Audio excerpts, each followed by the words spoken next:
Hi, welcome back. In this video, I'm going to show you how to draw this realistic cat using charcoal pencils. So let's get started.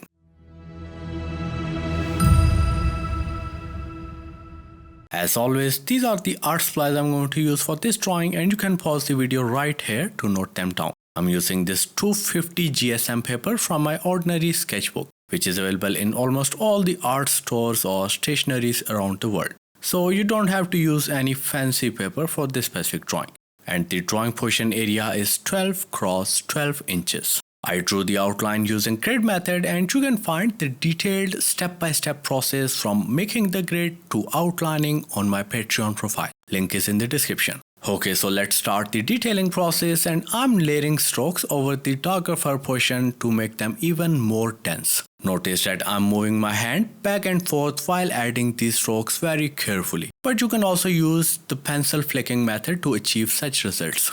I'm applying higher pressure while working on darker areas and then gradually decreasing it as I move towards the lighter one.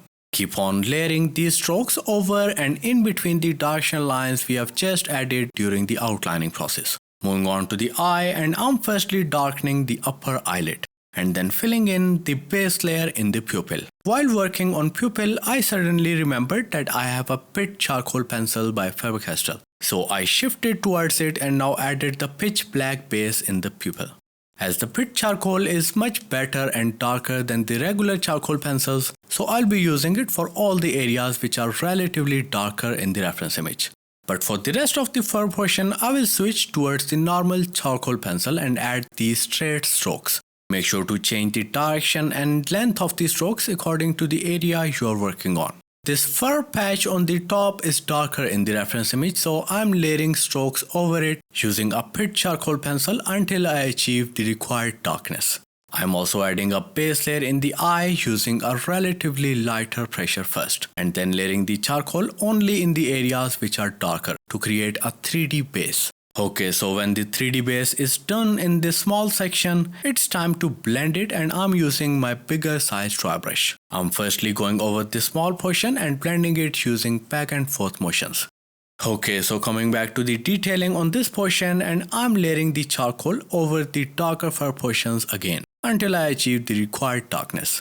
Now I'll be following a technique which I named as sandwich method. As we can see that there are bands or patches of black fur in between the white ones.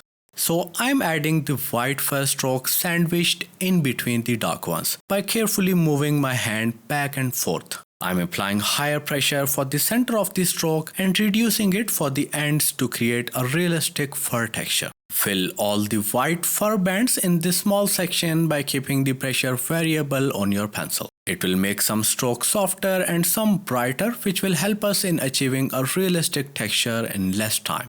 And by the way, you can get access to our premium content and support this channel through Patreon. You can sign up through different membership levels and get access to all the outline and grid references, etc. We have an ever-growing library of hundreds of exclusive and real-time tutorials. And you will also get access to 4 new tutorials every month. You can also post your artworks in our active community of patrons and participate in our weekly critique sessions where I give my honest and positive critiques on your artworks, so you can improve your skills and get better with your drawing. Visit the link in description and become a premium member today. And a huge shout out to all these incredible individuals who backed our channel on Patreon last month. Their generous support enabled me to produce this free tutorial for all of you guys. Okay, so when the base fur for the white stripes are done, I'm extending and adding new black fur in between them. I'm using my sharp tip charcoal pencil for this purpose. Moving on to the eye, and I'm firstly darkening the outline by using my charcoal pencil. I'm also adding some black fur strokes on the left side of the eye. And now it's time to add depth in the eye, and I'm using the same charcoal pencil. I'm filling almost 2/3 of the eye and leaving the bottom right part as it is. Now by using the white pastel pencil, I'm shading the sides and lower portion of the eye. I'm keeping the pressure low on my pencil while working on the sides and increasing it as I move towards the lower portion. And this way we will be able to achieve a highlight in a gradient form. When the highlighting is done in the iris, it's time to make those black portions even more saturated. And for that, I'm using my pit charcoal and layering it over the areas which are pitch black in the reference image. Now let's make the eye shiny, and I'm using the same white pastel pencil to add this small highlight on the left side of the eye. I'm adding this very bright spot by keeping the pressure high on my pencil. The pupil also has a very subtle and blended highlight on the top portion. So I'm applying a very light pressure on my pencil. And look how blended and subtle the highlight is. As we can see in the reference image that there is a defined highlight in the shape of a cross in this top right portion. So for that, I'm using my electric razor with a sharp tip and adding it very carefully. The electric razor has beautifully removed all the excess powder layers from this area. And now it will be very easy to add a bright layer of white pastel. Moving on to the nose and forehead, and as I did earlier, I'm adding a darker texture first using my charcoal pencil. I'm adding denser strokes for the areas that are darker in the reference image. The fur texture on the nose is a bit different than the rest of the face. So I'm adding these almost straight strokes for the upper portion of the nose by keeping their length variable. Now as we move downwards, we can see that the first strokes are becoming a bit shorter and are in specific direction. So I'm firstly darkening the side of the nose by mixing a mixture of straight and curved strokes. Make sure to change the angle of these strokes depending upon the area you are working on. Now let's define the center of the nose, and I'm reducing the size of these strokes. The fur on this right and left side of this portion are curved towards this center line. So I'm now adding these curved strokes in variable length very carefully. And that's how a darker base is ready. Now it's time to add white fur in between the darker strokes. And for that, I'm moving my hand back and forth along with flicking my pencil to achieve thin and sharp strokes. I'm also keeping the pressure variable on my pencil while adding these strokes, as we need them in different tones. The higher pressure will keep us in achieving brighter strokes which will appear in the front, while the lighter pressure will make them appear further back. Also try to add some strokes bigger and some shorter to mimic the natural fur texture, just like the reference image. As too much uniformity in length and angle makes the texture look flat and unrealistic. I'm following almost the same method and filling in the whole top portion of the nose and also in the right side of the forehead. As the charcoal pencil is in my hand, so I decided to shade the eye as well, as I'm too lazy to pick up another pencil. So for that, I'm following this similar process of shading and detailing as I did earlier for the left eye. Now let's add the highlights, and I'm repeating the similar process as I did earlier for the eye and nose portion. The only difference is that the highlight in the right eye is almost covering the 2/3 part of the iris. So I'm adding it accordingly. Also, I have already divided the lower portion of the nose into two sections vertically, and now adding these strokes on the left portion slightly tilted towards the right side. And then for the right side, I'm changing the direction and tilting them towards the left side. That is how we can exactly trace the pattern and flow of fur in this portion. As we move downwards, the texture here is becoming shorter and darker. So I'm firstly layering the charcoal. I'm adding a mixture of small dots and strokes, mainly focusing on the sides of the nose. Now it's time to add white fur, and I'm adding these thin strokes and dots in between the darker ones, just like the way I added previously. For the right eye, I'm repeating the similar process of highlighting and detailing as I did for the left side. Moving on to the cheeks portion, and I'm following the sandwich technique. The only difference here is in the pattern of white and black fur. So I'm adding these strokes on all the darker sides first to create the required pattern. Notice that I'm changing the length and direction of these strokes depending upon the area I'm working on, as the fur near the nose portion is smaller in length, and as we move away from the nose, it is increasing gradually. So I'm adding this base fur texture accordingly.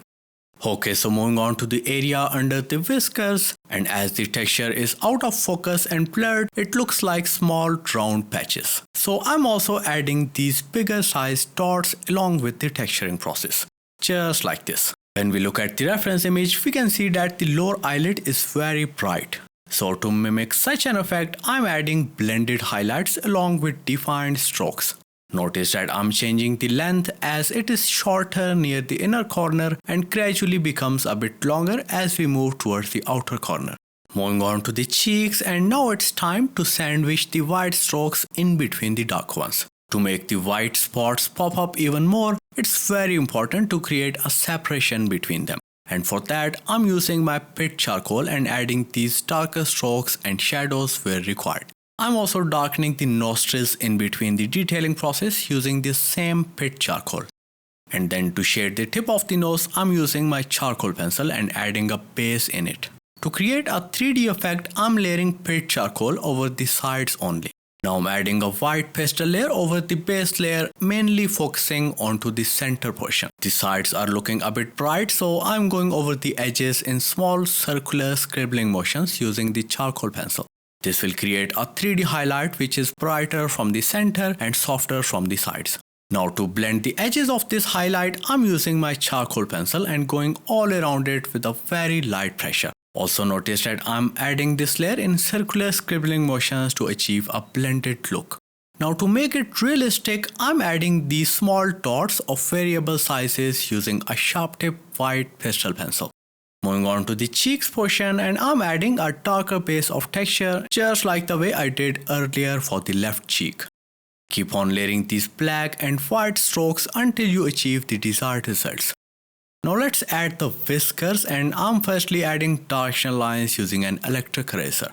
Starting from the left side and gradually flicking my eraser as I move towards the mouth portion to avoid blunt ends. I'm keeping the length and direction of these strokes random to achieve realistic results. Too much uniformity in such strokes takes the essence of realism away from the drawing. And then add white strokes over the directional lines very carefully. This will remove the extra charcoal from the paper and allow the white pastel to stick to it, resulting in a brighter stroke. Now to make these whiskers more realistic and detailed, I'm adding these darker whiskers in between the white ones using a pit pastel, just like this.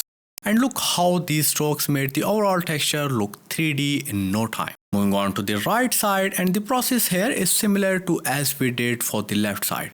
So I'm following similar steps and adding lighter and darker details respectively.